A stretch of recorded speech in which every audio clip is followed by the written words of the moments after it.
Bom dia, boa tarde, boa noite, tudo bem? Mais um podcast aqui dos Estúdios 21, do Estúdio 21, aqui na Fazendinha.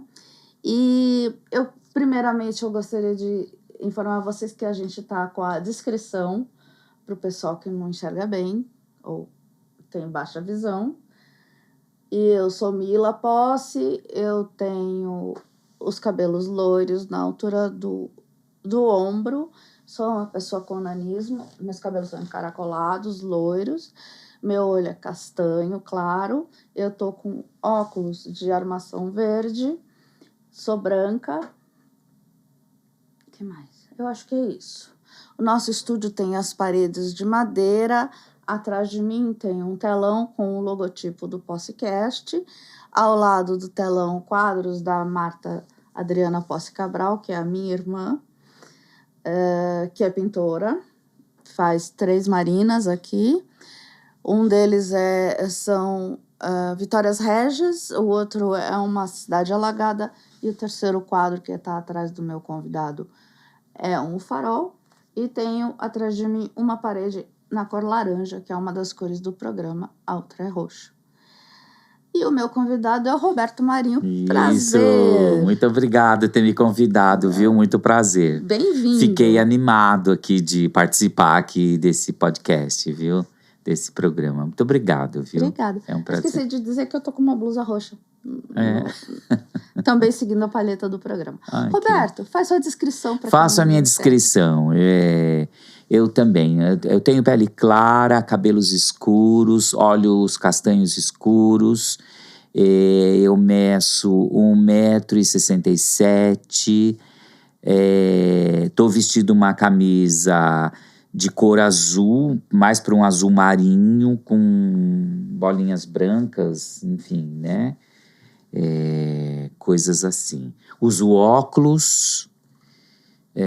Eu acho que isso já consegue, de certa forma, me definir, né? Um colete azul combinando. Tô com um colete com azul, combinando com a blusa, uso um relógio no meu braço, uma pulseira, enfim. É isso. Então, bem-vindo. Roberto Marinho de Marinho. De Marinho. Aliás, amo azul, viu? Amo azul. Eu também acho uma cor especial. Uma cor linda. Azul e verde. Verde. São minhas favoritas. Gosto e também. agora eu tô com uma coisa com amarelo e laranja, assim, que tô apaixonada. Você é psicanalista? Isso. O que mais? Eu sou psicanalista, eu sou publicitário também, né? Na verdade, assim, eu sou jornalista de formação, de atuação, no começo de carreira, ainda quando jovem, sabe, 22, 23 anos. Depois, aí eu fiz algumas formações, mas eu me posicionei como profissional de marketing e publicidade, né, com viés para a área comercial. E nos últimos 10, 12 anos estou também como psicanalista, né?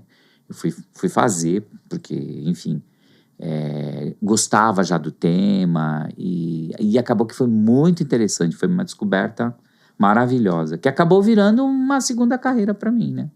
Que legal. É bastante interessante quando a gente vai, assim, descobrindo coisas novas, né? Que a gente estava conversando. Exatamente. Né? Tá todo dia aprendendo. Exatamente. É muito interessante, é muito rico, né? Porque as coisas, elas vão se complementando, né? Você vai criando um repertório. Porque, por exemplo, eu tava comentando, né? Com o nosso produtor aqui, esperando um pouco antes do programa, né? Por exemplo, eu tenho 47 anos de atuação em ambiente corporativo, né? E assim, comecei com 15, nos Diários Associados, lá onde a empresa do Chateaubriand, né? Do Chateau, na 7 de abril de 230. Nossa, era incrível trabalhar naquele jornal, era incrível. Trabalhei na redação, era contínuo. Que na época, o contínuo era um office boy de luxo, né? Digamos assim. E aí, assim, as coisas foram acontecendo, as formações foram vindo, né? E as novas descobertas, né? E também tem coisas que é assim, às vezes você tá num determinado caminho, mas parece que aquele ciclo se fecha E aí você vai numa outra direção e você descobre que é uma coisa muito bonita, né? Já fiz de tudo. E tem coisas que eu fiz que eu falei, nossa, eu não tenho o mínimo desejo e prazer por isso. No fim virou uma coisa tão linda que foi a área de treinamento. Eu fui trabalhar com treinamento, eu tinha acabado de sair do jornalismo. Eu trabalhei em Rede Globo, na equipe do Carlos Nascimento, né? Nossa, que legal. É, bacana, bacana. Então, a gente cobri a morte do Tancredo Neves, entrevistei o Fernando Henrique Cardoso, quando ele não era presidente ainda, o Maluf. Fui na casa do doutor Ulisses Guimarães. Ele não era doutor, Ulisses Guimarães, a dona Mora, a esposa. Aqui na Faria Lima, no Jardim Paulistano. Enfim. E aí, assim, as coisas... E eu tinha saído do jornalismo, estava entrando em marketing, e eu tinha acabado de me casar. E aí foi uma transição, né? E acabei parando numa consultoria, que era uma consultoria voltada para treinamentos empresariais. Falei, vou fazer isso, mas não sei se é isso. Neste momento, é uma atividade que me apareceu para fazer. Nossa, foi um caminho tão lindo.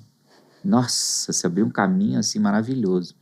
Que eu comecei a adentrar no universo empresarial e comecei a descobrir as demandas que os empresários tinham. Aí eu me apaixonei pelo ambiente empresarial. Então, assim...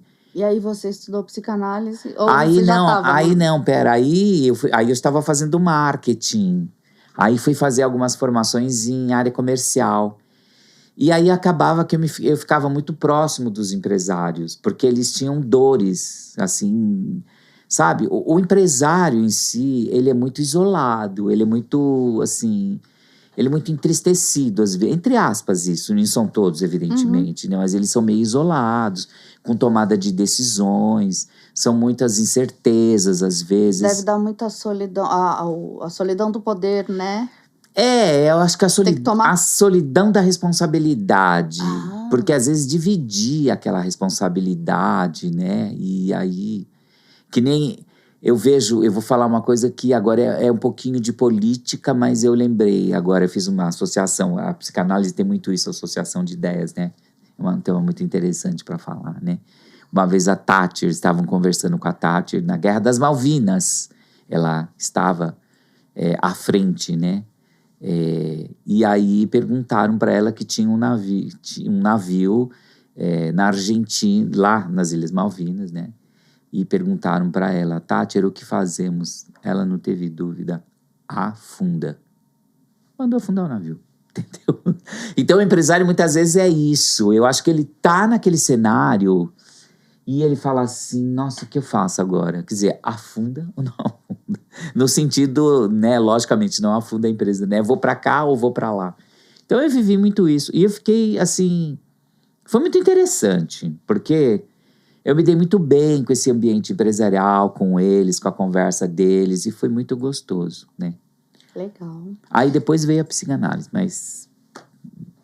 Que é o que te trouxe. Que é o que me trouxe aqui, exatamente. Mas antes dela, vamos falar das coisas que a gente tem aqui em cima da nossa mesa. Vamos. Que eu não consigo parar de olhar. Medalhas. Isso. Como dizia aquele velho personagem de história em quadrinhos, de desenho animado. Medalha. É maravilhoso. O Muttley, né? Muttley. Eu não sei falar o nome dele, mas é alguma coisa. Muttley. Muttley, sei lá. Muttley, não sei. Pra nós tá ok, é isso. Quem é da época, quem entende vai saber exatamente. Essas medalhas são todas representativas, né? Essa medalha, por exemplo... então, eu tinha um desejo, que era... Aí agora uma fala psicanalítica, o nome do meu livro, Onde há medo, há desejo. Muito curioso. Tô pra falar disso. Nós vamos falar rapidinho. O que acontece é muito curioso, porque eu tinha um desejo que era patinar. Mas não era assim aquele desejo na linha do sonho. Eu sonho, eu quero patinar. Não, eu sonhava literalmente de dormir e acordar e dizer, nossa, eu quero patinar. Bom, aí por fim, um dia conversei com a minha esposa, já contei essa história em alguns lugares. Ela falou, bom, então você vai procurar uma escola e vai fazer direito. Você vai aprender a patinar. Ou, se você não fizer isso, você não traz mais esse tema para mim, porque realmente... Você tava atormentando ela com a ideia. Porque imagina você contar um sonho a cada semana 2, 3 vezes. Que eu tava patinando, que eu tava... Gente, então ela, né, falou pra mim. Eu fui procurar uma escola de patinação, um treinador, né? Marcel Leonese, que infelizmente morreu recentemente, assim, muito... Enfim, coisas da vida. Um jovem, né? 49 anos, muito jovem, mas enfim. Foi meu grande incentivador e meu grande treinador. E aí eu fui aprender a patinação de velocidade. E gostei, assim, para resumir bem, tá? Porque é uma história bonita e linda de ser contada. E um pouco grande também, né? Se a gente começa a se estender muito. Por fim, acabei, me tornei patinador de velocidade. Me federei e me tornei campeão brasileiro. E daí depois eu quis... eu falei, qual que é a melhor prova? Não sei se é melhor, mas qual que é a prova mais desafiadora? Qual que é a prova mais interessante que existe no mundo? Aí o Marcelo disse, olha, existe a Berlin Marathon, que são 42 quilômetros, você anda 42 quilômetros em cima de um patins, uma velocidade acima de 24 por hora, para você fazer o tempo correto, senão vem o shuttle bus recolhendo os mortos e tira você... Não, porque, pelo amor de Deus, corrida já deve ser difícil. Agora, difícil. patinando...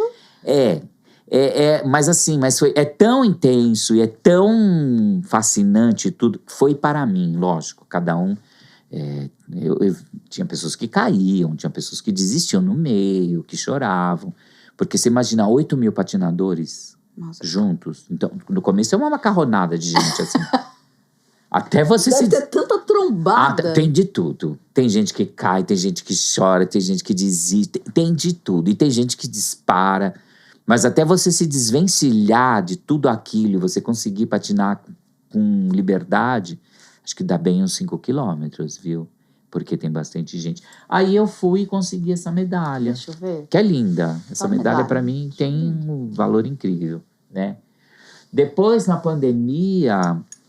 Maratona de Berlim. 15/9/2018. Exatamente. Foi quando eu fiz essa... Nossa, é linda, gente. Linda, linda, linda, linda. É uma prova que tem todo ano. Tem você pulando aqui. Tenho eu pulando. Aí, olha, eu tenho aquela outra medalha que tá mais próxima de você. Eu vou pegar aqui, ó. Essa medalha foi uma prova que eu criei, por exemplo. Aí me deu na cabeça que como fala? Na pandemia ninguém fazia nada, ninguém conseguia fazer nada. Quer dizer, não é que não conseguia, não se podia ter contato com pessoas. Todo mundo sabe disso. Eu resolvi criar uma maratona online, um desafio. Achei uma pessoa que tinha uma plataforma e falei, vamos fazer uma prova online? Fizemos uma prova do Brasil para o mundo. Mas como assim? Nós fazemos uma prova online. A pessoa subia na plataforma, escolhia o desafio, colocava o desafio que ela faria, 40 quilômetros, 50, 100, o que ela quisesse. E ela tinha que fazer o percurso, provar com os relógios que marcam, Strava, Adidas Running, essas coisas assim. Subia o resultado na plataforma e a gente mandava o kit finisher para ele. Gente, que legal! Foi muito legal. Então, ele corria sozinho? Corria sozinho. Tinha gente que corria. Tinha gente que teve equipes que resolveram correr em grupo. Fizeram em grupo. Quiseram correr em grupo. E foi muito interessante. Eu, inclusive, fiz em grupo com uma pessoa. Cada um na sua distância, que a gente respeitou tudo, mas a gente resolveu escolher um dia para fazer. Acho que tinha umas 25 pessoas. Aí tive gente da África do Sul, teve gente de Portugal. Nossa, que super ideia. Super ideia. O cara mandava os resultados e pelos resultados você... Eu exatamente mandava o kit finisher. Mas tem que ser bem honesto, né? Deixa eu ver. Tem que ser honesto, mas aí fica por conta dele também, né? Porque se você vai fazer gestão também da honestidade. É muito legal. É uma roda de patins. Que legal. Que é exatamente uma roda de patins. É uma roda de patins. Isso aqui é uma base de patins, pra você ter uma ideia. Né? É isso, né? Eu posso brincar um pouco? Mas você deve. Claro que você deve. Pode brincar de campeã. Olha. E eu fiz a São Silvestre também. Eu já fiz a... Deixa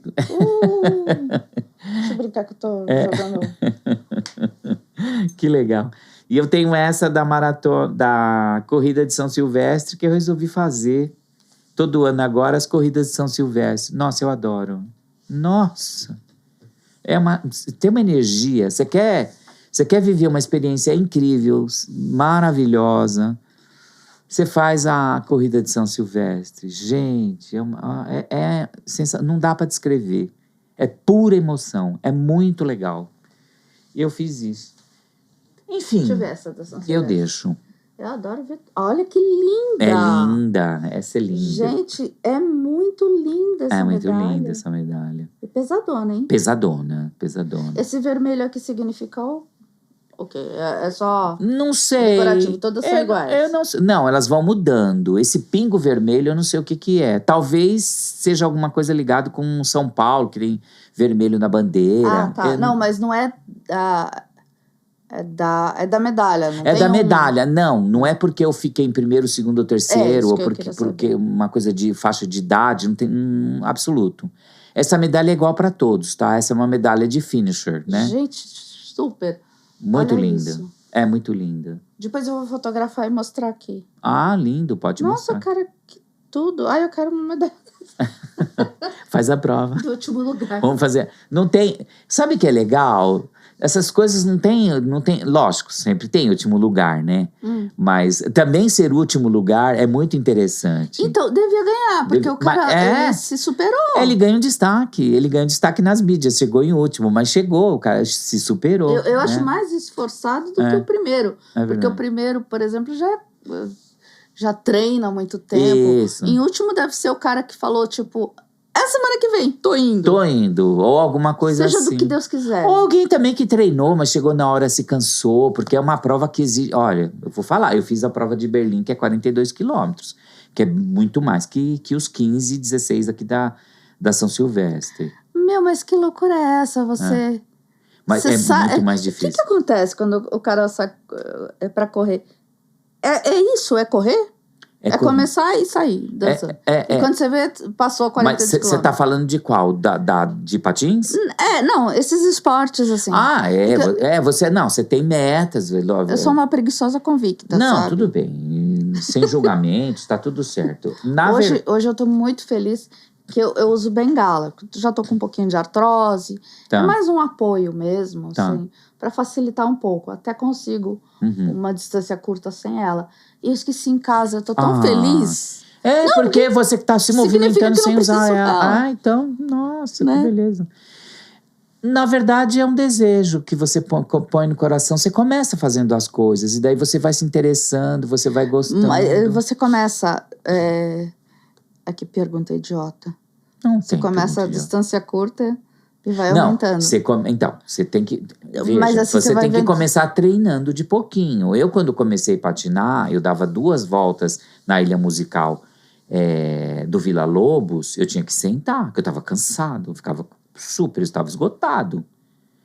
Sabe? Agora, quando eu fui para Berlim Marathon aqui, nesse caso, nossa, podia dar 50, 60 voltas que não me cansava. Quer dizer, cansava, mas eu tinha resistência para isso. Eu me treinei para isso, né? Que legal. É muito bacana. E aí você começou com quanto tempo? Já adulto, né? Bom, você tava, Já comecei com tava atormentando sua esposa. 53 anos. E com 54... com 54 eu me tornei campeão brasileiro já. Parabéns. Mas aí eu Persistência. paguei... Muito obrigado. Paguei o preço.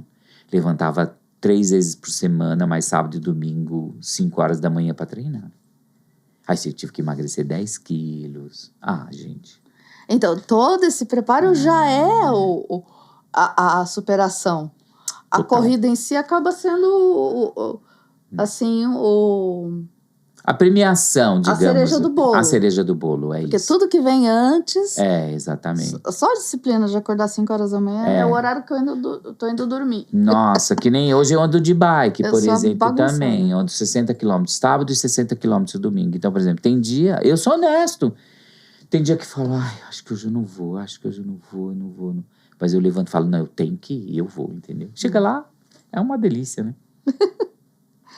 Então, como patinador de velocidade, você desafia o medo a todo momento. É o desejo agindo? Né? É o desejo agindo, Aí que é o tema do meu...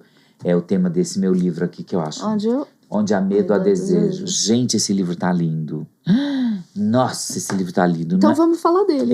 Não é assim, Me conta. é porque eu fiz sim. Eu ia falar, não é porque eu fiz. Não, é porque eu fiz sim. É porque eu fiz. Ele tá lindo, ele é maravilhoso, ele é colorido, ele tem exercícios práticos, né? Porque assim, eu como psicanalista e atendendo os meus pacientes, e também eu sendo analisado pelo meu analista, que eu tenho meu próprio analista, né? Eu tenho que fazer esse trabalho, e gosto muito. Houve coisas que me impactaram muito, né? E me chamou muito essa questão de medo e desejo. E eu trabalhei muito essa questão. Eu acabei entendendo, é lógico que é um ensaio, os meus textos são ensaios atravessados pela psicanálise, com um jeito de escrever crônica, bem leve, bem gostoso, bem coloquial, né? Tá uma delícia, tá muito rico, né? E assim, são temas que realmente acabaram que me atravessaram. Tanto na minha prática clínica, eu ouvi algumas coisas dos meus pacientes que eu pensava comigo, nossa, esse tema é muito interessante que nós conversamos hoje, né? Por exemplo, né? Eu pensando. E aí eu comecei a escrever num jornal aqui da região, que é o Granja News, que você conhece, o do Rodrigo. Do Rodrigo, né? Rodrigo. Rodrigo é o meu padrinho aqui do podcast. Ele é uma pessoa incrível, ele, a A Violeta. gente é amigo há super tempão. Nossa, eu também. Nossa, há mais de 20 anos. Nossa, eu gosto muito deles. Gente fina ele. Muito, muito, muito. E aí... A primeira entrevista do podcast foi dele. Ah, foi? Foi um show, gente. Pega aí no nosso histórico. Vocês vão ver que foi legal. Ele falando dos perus. Meu, que barato. A história muito eu lembro, ele me contou. Foi bem divertido. Continua. Você escreve no Granja News. Eu tava escrevendo no Granja News. Eu tinha o compromisso de escrever a cada 15 dias, eu escrevia toda semana uma crônica, um texto, um ensaio com texto de crônica, e eu comecei a escrever esses textos. E eu gostei muito e foram muito legais. Exatamente foram esses temas. Depois eu reuni essas coisas, procurei uma editora e um editor, e eu resolvi fazer um livro, entendeu? Foi assim. E a história de Onde há medo, há desejo. Este é um jeito de eu pensar, é um viés que eu penso, que é sempre assim, eu digo, bom, por exemplo, eu até cito aqui no livro, né? Eu gostaria muito de andar de motocicleta, bastante. Mas primeiro, eu tenho medo. Eu vejo esses motoqueiros, assim, que eles cortam tudo. Eles não têm absolutamente medo nenhum. Eu já tenho muito medo. Mas eu tenho desejo por trás disso. E é muito interessante que, se você for investigar, algumas coisas das quais você tem medo, tem muito medo, tem algum medo, você tem desejo. Você tem um desejo ali por trás. Então, se você conseguir identificar o seu medo, pegar esse medo, olhar para ele e perguntar, tem desejo aqui por trás? Que desejo tem por trás disso? Deixa eu ver. Você descobre um desejo. Você entendeu? Eu tenho medo de montanha-russa, mas eu tenho vontade de ir. Então, eu tenho uma coisa muito parecida que eu cito inclusive no texto, talvez como exemplo aqui. Se eu não citei em texto, eu citei alguma fala que eu fiz em algum podcast, alguma coisa assim. Sei de montanha-russa. Eu de ioiô humano, bungee jump. Também. Gente, eu quando mais jovem, solteiro, eu pulava naquilo com uma facilidade enorme. Você fez? Fiz. Não que eu fiz. Tinha lá, você pagava, me amarrava pelo pé e me soltava. Eu não faço. Gente, eu adoro. Mas hoje eu não faço. Hoje eu não faço porque eu tenho um desejo absurdo, de novo, de sentir aquele desejo.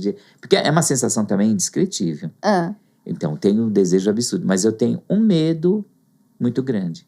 Então, o medo, às vezes, também é um medo protetivo. O desejo o medo é o mecanismo de defesa, né? Exatamente. Acaba sendo... Como é que a gente pode usar ele, assim, com mais... achar uma função para ele Eu acho que é muito legal a sua ativar. pergunta, é muito boa a sua pergunta. Eu acho que cabe dar uma olhada para esse medo e cabe investigar se tem algum desejo.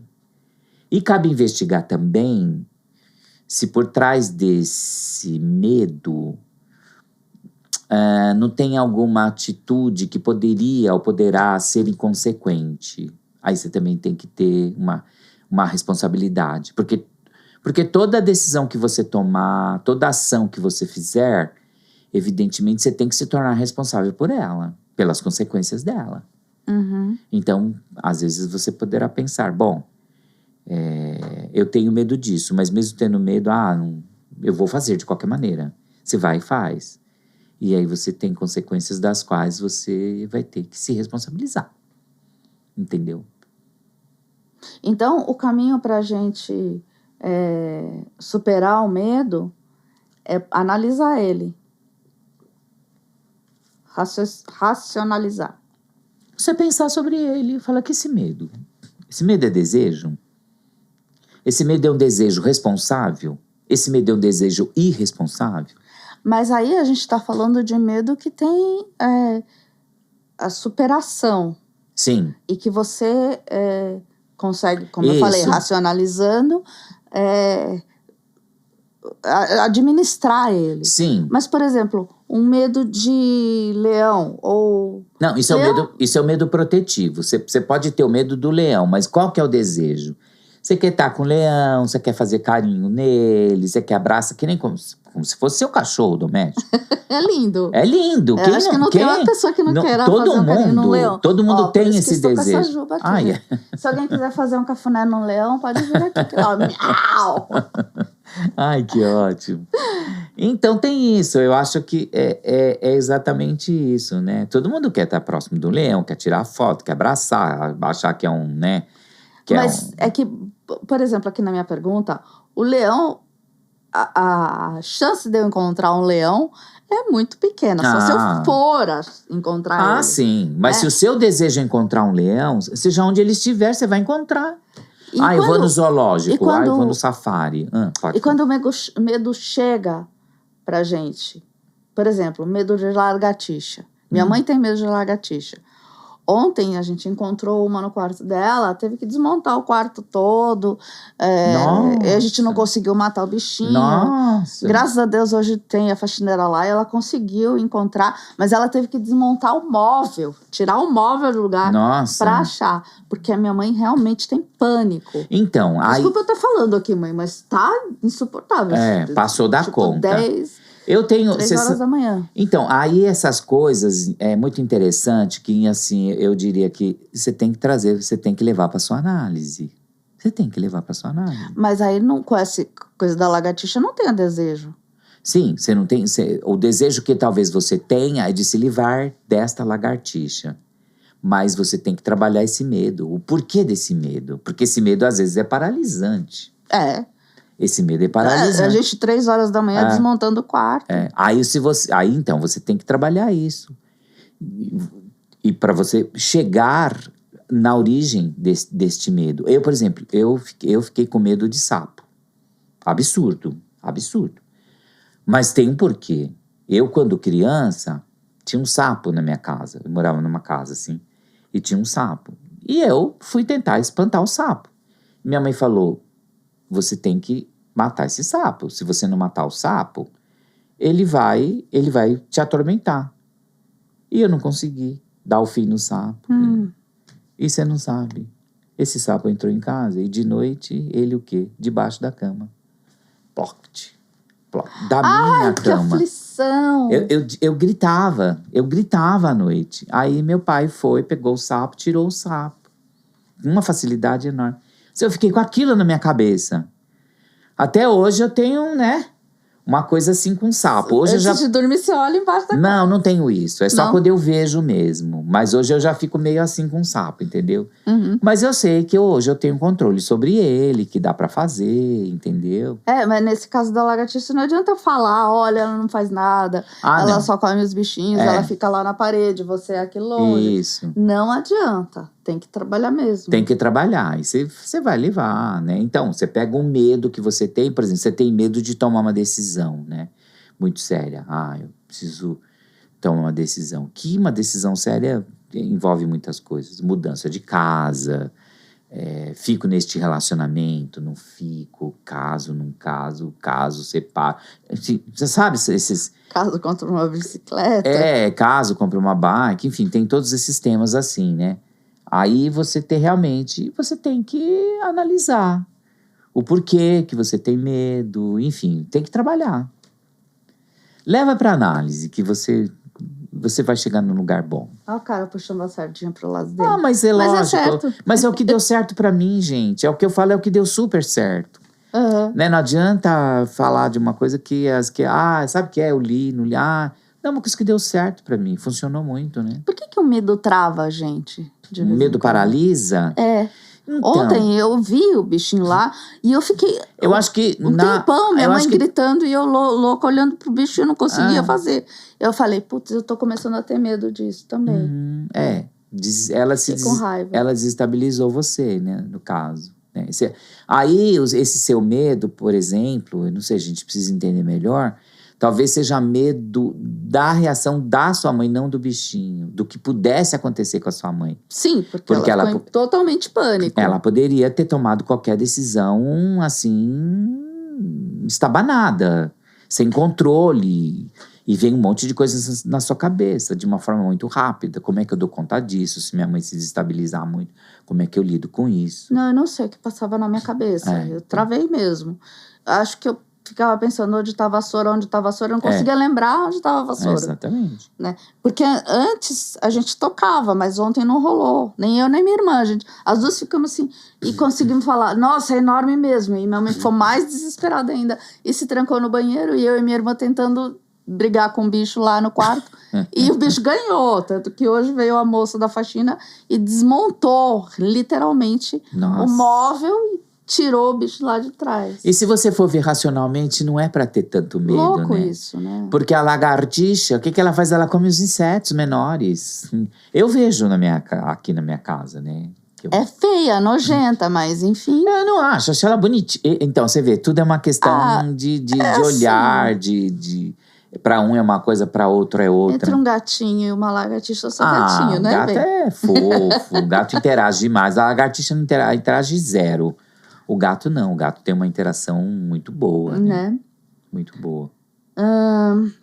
Às vezes, nossa, esse papo tá rendendo, porque eu já dei check aqui em todas as minhas perguntas. Que bom. Então tá com medo, vai com medo mesmo. Exatamente, vai com medo mesmo. Assim, medindo sempre as consequências do que poderá acontecer, né? Não dá assim também. Não dá pra brincar de vida louca, sabe? A gente falando de bungee jump, de montanha-russa, teve uma coisa que eu fiz na minha vida que eu fiquei muito orgulhosa de mim. Eu acho muito legal quem faz esses esportes assim. Radicais. Perigosos e radicais. E aí eu sempre vi o pessoal pulando de paraquedas e eu acho muito legal. Deve ser uma sensação incrível. Deve sim. Né? Deve sim. Ainda tem os malucos que fazem acrobacia e faz desenho, né? Um pessoal de mão dada fazendo desenho e tal.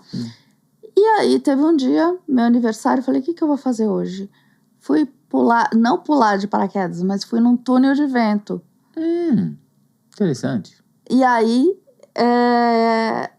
quando eu acabei, o moço falou assim, você pode colocar aí no teu currículo de vida que você já pulou de paraquedas. Que é a mesma sensação. Só que tudo super controlado, né? Sim, total. E muito legal. Você faz uma aula antes. Sim. Tem capacete, tem protetor de ouvido. E você teve medo? Tive. Muito, lá na hora. Mas estava muito gostoso. E eu quero ir de novo. Então, eu achei muito legal isso. O medo de pular de paraquedas eu não tenho mais, porque eu já sei como é que é. Sim. Vou ter de novo Sim. quando eu pular, porque a sensação sempre é a última, a única.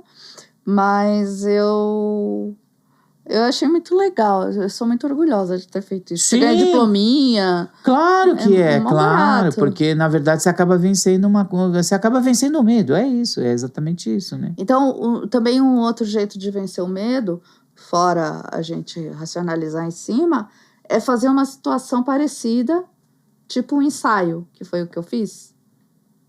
Tô entendendo exatamente o que você tá dizendo e tô pensando. Tem coisas que não dá pra ensaiar, né? Será que eu dou um jacaré de pelúcia pra minha mãe? Ai, não sei. Acho que ela não vai gostar. Eu não sei. Você tem que perguntar. Ó, a coisa funciona muito boa assim. Eu acho que outra coisa muito interessante que tem na psicanálise são as perguntas. Eu acho que cabe pra você perguntar. Mãe, se você ganhasse um jacaré de pelúcia, você gostaria? O que você acharia disso? Deixa ela responder, deixa ela escolher. Não, ela falou já que o jacaré ela não tem medo. Tipo, ver na televisão, o jacaré ela não gosta. Sei. Porque o bicho também não é esteticamente muito agradável. Não é. E ele né? não sei, eu vejo cenas aí, eu não sei se é montagem de outro dia vi um jacaré pegando a perna de uma pessoa. Ai, que horror. Não. Eu não sei se Essas é coisas montagem de nojentas, não. Aí não é nem nojento, é perigoso, é questão de vida ou morte mesmo. Não, mas... Então, do jacaré ela não tem medo, é lagartixa mesmo. Tá. Eu falo, gente, do jacaré, que é aquele bicho enorme, que realmente, se você encontrar, ele pode te fazer mal, você não tem. E da lagartixa, que é a enfeite da parede, você tem. Pois é, mas o jacaré, quando que ela vai encontrar, né? Assim, nunca. Nem muito, muito raramente, né? E a lagartixa, ela não precisa nem pedir, nem ter medo, nem nada. Não. Ela dá de cara com a lagartixa, tranquila na casa dela, Tadinha. passeando. Mãe, desculpa. Desculpa, mas ontem... bom, enfim. Eu gostei de uma coisa que a gente estava conversando antes da entrevista, que você falou, é normal eu falar as coisas e as pessoas não entenderem. Achei tão engraçado. Mas é mesmo, então, é muito curioso. Às vezes eu falo um contexto, mas parece que eu trago a legenda só, sabe assim? Eu só trago a legenda do tema, eu não trago o conceito todo. Aí, essas coisas saem espontaneamente, assim, sabe, que eu falo. É muito engraçado. Eu era muito bom para criar, e ainda sou, claro, para criar títulos, sabe? Quando eu estava no jornalismo, às vezes vinha matéria de outros jornalistas para eu fazer o título. Ah, que legal. E eu tinha essa habilidade, esse talento, essa competência de olhar para aquilo, ler aquilo, entender e criar um título. Consegui, com um título, sintetizar. Tanto que o nome do meu livro saiu assim. Sabe, depois de fazer Onde tudo. há medo, há desejo. Deixa eu ver teu livro. Exatamente. Aliás, esse livro, ele deveria se chamar, sabe como? Inscritos na Vida. Eu gostei Onde há medo, há desejo. Eu também gosto mais. Mas o Inscritos na Vida é o segundo capítulo do livro, inclusive, que fala da inscrição que você veio na vida, né? E aí, de novo, agora eu tô entrando no tema que eu tô falando pra você. Que eu falo as coisas por legenda e não trago o tema todo. Agora, então, eu vou explicar o tema por completo. Quando eu digo inscritos na vida, funciona da seguinte forma, né? Se você pegar a música, que é outro tema que eu amo, é música. Amo. Se você for pegar a música aquela que fala da Gabriela, que ela, Gabriela, cantando, se diz... Eu nasci assim, eu cresci assim, você sempre assim. Então, essa é a inscrição de vida dela. Se ela pensasse, eu nasci assim, eu cresci assim, mas não vou ser sempre assim. Entende? Aí ela pode mudar não digo mudar a inscrição de vida, mas mudar a vida e dar um sentido que ela quer dar. Que não seja um sentido de ter nascido assim, porque nasceu assim, vai morrer dessa maneira. Não, absolutamente. Né? Eu esqueci o nome dele, que vergonha. Um filósofo brasileiro do Sul, barbudo... Ai, me ajuda. Eu acho que eu até sei quem... Meu Deus, é importante o cara. Ele é eu vou cortar essa parte. Ele é um professor, né? Acho que é um professor. Ele foi secretário de Cultura de São Paulo. Tá, mas enfim. Meu Deus, ele falou, nós não nascemos prontos. Aliás, é o título de um livro dele. A gente vai se fazendo e vai escolhendo, né, o que a gente quer ser. Então a gente escolhe os nossos medos também? Eu não sei se a gente escolhe os nossos medos quando você me pergunta assim. Eu tenho que refletir. Me parece que é assim, a gente não escolhe os medos, talvez a gente escolha os desejos. E nesse desejo exista algum medo que nos impeça de fazê-lo. Não sei se eu consegui me fazer claro quando eu conto assim pra você. A gente escolhe os desejos. A gente escolhe os desejos. E os desejos sempre vêm não incluído sempre. um medo?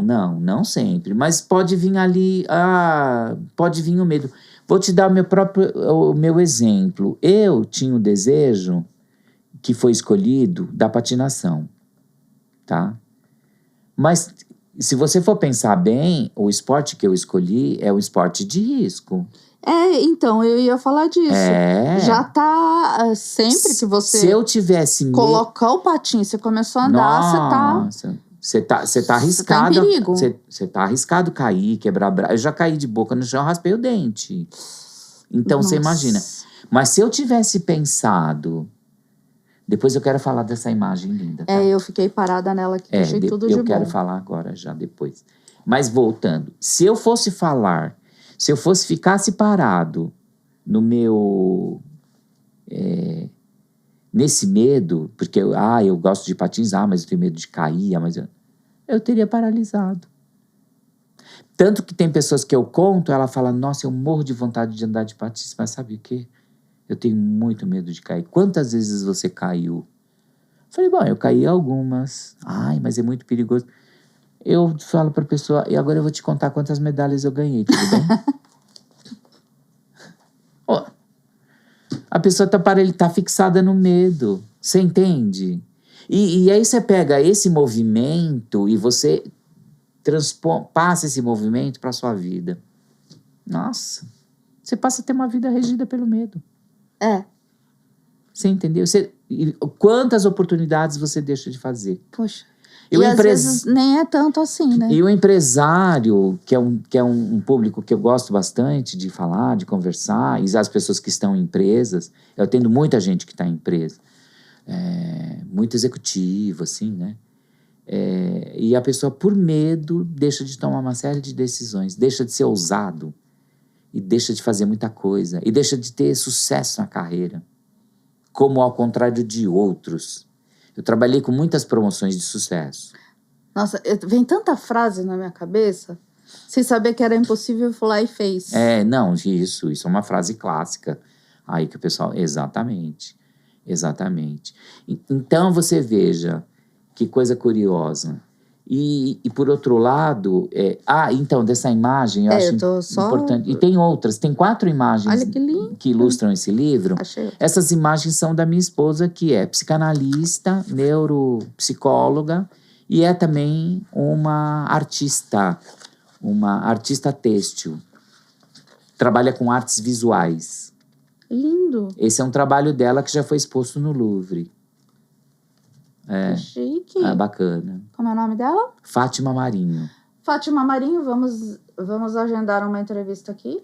Ela vai adorar. Né? Ela vem. Você vai gostar de conversar com ela. Gente, é muito bonito isso aqui. Ela tem bastante... Mas é uma pintura porque parece um bordado. É um bordado, é isso mesmo. Ai, que chique. Ela faz um trabalho com... Ela faz uma intervenção no papel washi. Papel washi é um papel tombado do Japão. É um papel que tem uma durabilidade de 1000 anos. E ela faz uma intervenção com linhas, com fios de ouro, fios de prata, pedras preciosas. Então, realmente fica uma obra de arte maravilhosa. A cultura japonesa é de uma riqueza. É impressionante. Eles são milenares, né? Eles são fantásticos. Estão muito à frente da gente, né? Então, voltando assim, só para concluir, não sei se concluir, mas assim, falando, então você veja, eu tenho, por exemplo, eu conheci empresários, aí são gestores, né, diretores, até sei o nome da empresa, mas não vou pronunciar o nome dela, não precisa porque, enfim, né, razões óbvias.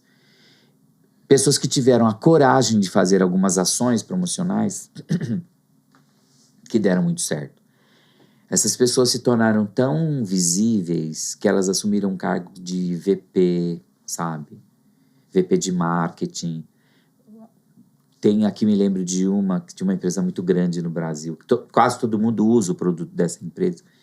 Ele foi trabalhar fora do Brasil. Foi para os Estados Unidos assumir um cargo lá fora do Brasil, né?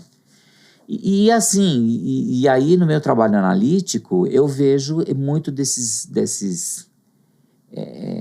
empresários, desses gestores, tendo essas questões de medo e tal, né? E outra coisa também, esse ambiente de empresa é um ambiente que reproduz muito a família. Você tem um chefe que às vezes as pessoas inconscientemente se reportam a esses chefes como sendo pais ou mães. Tem os pares, que são os irmãos. É a reprodução do cenário de família de novo.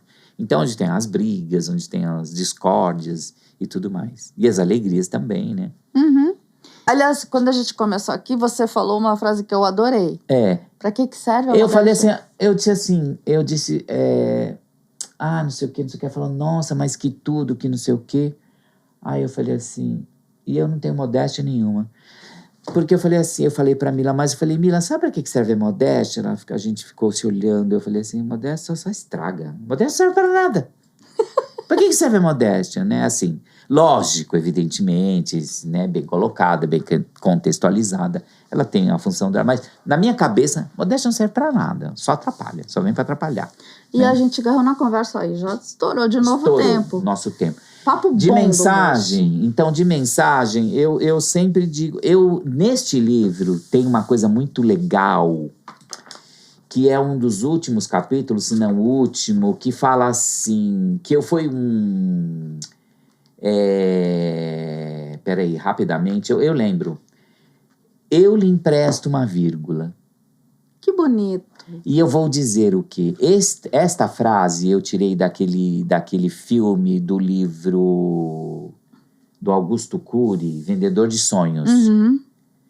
Que ele estava no prédio, aí eu não vou contar, vocês assistam, porque daí é uma história longa. Ele estava no alto do prédio, um psicólogo famoso, renomado, que queria se jogar, queria se matar. E veio um mendigo e subiu, que de mendigo não tinha nada, mas ele subiu e começou a conversar com ele.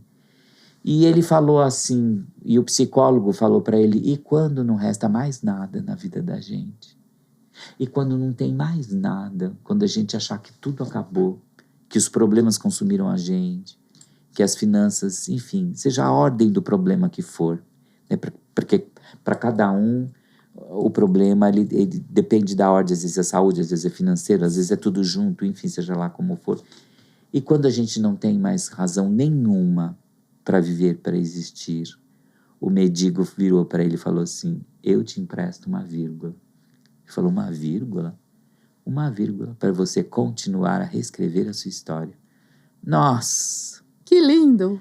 Nossa, aquilo bateu no meu coração. Virou um dos últimos capítulos, se não o último capítulo do meu livro. Então vamos ver. Que eu empresto, então, para você que está nos ouvindo, eu te empresto uma vírgula. Quando o problema, quando a angústia, quando a dificuldade, né? Quando a falta de desejo, quando o medo sobrepujar tudo, eu te empresto uma vírgula para você continuar reescrevendo a sua história. Obrigada. Ok. Obrigada, gente. Até semana que vem.